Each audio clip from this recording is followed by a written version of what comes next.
Tarot healing വിത്ത് ശ്രീരുദ്രയിലേക്ക് ഏവർക്കും സ്വാഗതം. ഇന്ന് യൂണിവേഴ്സ് നൽകുന്ന മെസ്സേജ് എന്താണെന്ന് നോക്കാം. സാമ്പത്തികമായി പുതിയ കാര്യങ്ങൾ തുടങ്ങിയേക്കാം. പുതിയ ചില പദ്ധതികൾക്ക് രൂപം കൊടുക്കാൻ നിങ്ങൾക്ക് സാധിക്കുമെന്നുള്ള സൂചന ലഭിക്കുന്നുണ്ട്. നിങ്ങളുടെ അവബോധം ഉണർന്ന് പ്രവർത്തിച്ചേക്കാം. ഇതൊക്കെയാണെങ്കിലും സാമ്പത്തിക ഉന്നമനത്തിന് വേണ്ട ലക്ഷ്യങ്ങൾ പൂർത്തീകരിക്കാനുള്ള യാതൊരുവിധ ശ്രമവും നിങ്ങളുടെ ഭാഗത്തുനിന്ന് ഉണ്ടാകാത്തത് ഒരു തടസ്സമാണ്.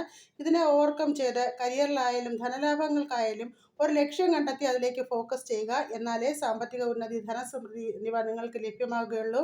യൂണിവേഴ്സ് നിങ്ങൾക്ക് നൽകുന്നതിൽ ചെറിയൊരു വിഹിതം അർഹിക്കുന്നവർക്ക് സഹായമായി നൽകാനാണ് യൂണിവേഴ്സ് ഗൈഡൻസ് ആയി നിങ്ങളോട് ആവശ്യപ്പെടുന്നത്. ഒരു സത്യാന്വേഷി ആകേണ്ടതിൻ്റെ സൂചന ഇവിടെ ലഭിക്കുന്നുണ്ട്. ചിലപ്പോൾ ഒറ്റയ്ക്ക് കാര്യങ്ങളെ നിയന്ത്രിച്ച് മുന്നോട്ട് പോകേണ്ടതായി വന്നേക്കാം. ആത്മീയ ഉന്നതി ലഭിച്ചേക്കാം. പുതിയ പദ്ധതികൾ തുടങ്ങാനായി ശ്രമിക്കുന്നുണ്ടെങ്കിൽ ആലോചിച്ച് ചെയ്യുക.